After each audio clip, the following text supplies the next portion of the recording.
नमस्कार, मैं आशुतोष मालवीय भोपाल से। माननीय सभापति महोदय, मैं आज आपके माध्यम से सदन में प्रस्तावित विषय भारतीय अर्थव्यवस्था का सुदृढ़ीकरण, ग्रीनिंग द इंडियन इकोनॉमी विषय पर अपने विचार व्यक्त करने जा रहा हूँ। महोदय, समूचे विश्व के नीति निर्माता इसी असमंजस में रहते हैं कि वे प्रकृति के विषय में सोचें या अर्थव्यवस्था के विषय में सोचें। कई बार एक पक्ष पर अधिक ध्यान दिया जाता है और कई बार दूसरा पक्ष छूट जाता है। परंतु महोदय, हम तो गांधी और बुद्ध के देश के वासी हैं। हमने तो विकास का सिद्धांत भी 1909 में महात्मा गांधी जी द्वारा लिखित पुस्तक हिंद स्वराज से लिया गया है। यह पुस्तक ग्रामीण अर्थव्यवस्था और ग्राम स्वराज की बात करती है। बुद्ध के मध्यम मार्ग का सिद्धांत हमें बताता है कि हम किस प्रकार से अर्थव्यवस्था और प्रकृति के बीच असमंजस स्थापित कर सकते हैं। महोदय, जब हम प्राकृतिक संसाधनों का अंधाधुंध दोहन करते हैं तब ऐसा हो सकता है कि हमारी जीडीपी में बहुत अंतर आ जाए, जीडीपी बढ़ जाए, परंतु इससे हमारे पर्यावरण पर प्रतिकूल प्रभाव पड़ता है। यह विकास समावेशी नहीं हो सकता। तब हमें आवश्यकता पड़ती है ग्रीन इकोनॉमी की। ग्रीन इकोनॉमी से मेरा आशय है ऐसी अर्थव्यवस्था जो कि कार्बन उत्सर्जन सबसे नगण्य करें, जहां पर की प्राकृतिक संसाधनों का उपयोग सबसे अच्छे स्तर पर हो, सस्टेनेबल डेवलपमेंट हो, सस्टेनेबल हाउसिंग हो, कैशलेस और पेपरलेस इकोनॉमी हो। महोदय, हमारे नजदीक में एक देश है भूटान। भूटान की अर्थव्यवस्था बहुत मजबूत नहीं है, परंतु यहाँ पर वन संपदा बहुत अधिक मात्रा में है।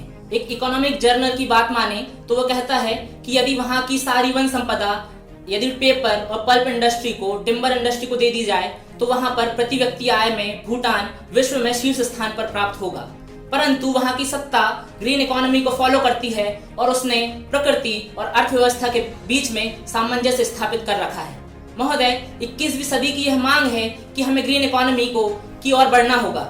महोदय, हमारे यहाँ पर हम कोई भी पर्यावरण संरक्षण का कार्य इसलिए नहीं करते हैं कि वह एक प्रोजेक्ट है, बल्कि यह हमारी जीवन शैली का हिस्सा है।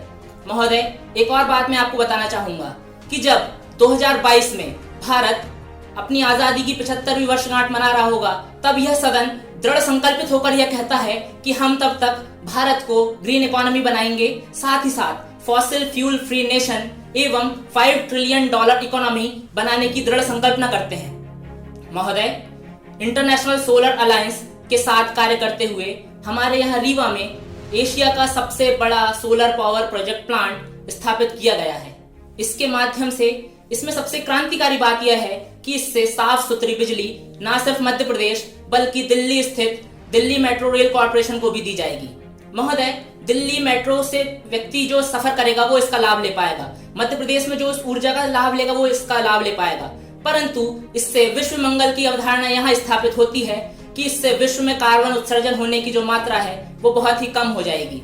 साथ ही साथ एक और विषय है, साथ ही साथ इससे हमारी जो जीडीपी है उसमें भी इजाफा होगा। अर्थशास्त्रियों की यदि माने तो उनके अनुसार जीडीपी होती है ग्रॉस डोमेस्टिक प्रोडक्ट, बल्कि ग्रीन इकोनॉमी में ये होगी ग्रीन डोमेस्टिक प्रोडक्ट। महोदय, हमें ग्रीन इकोनॉमी की ओर ही बढ़ना होगा।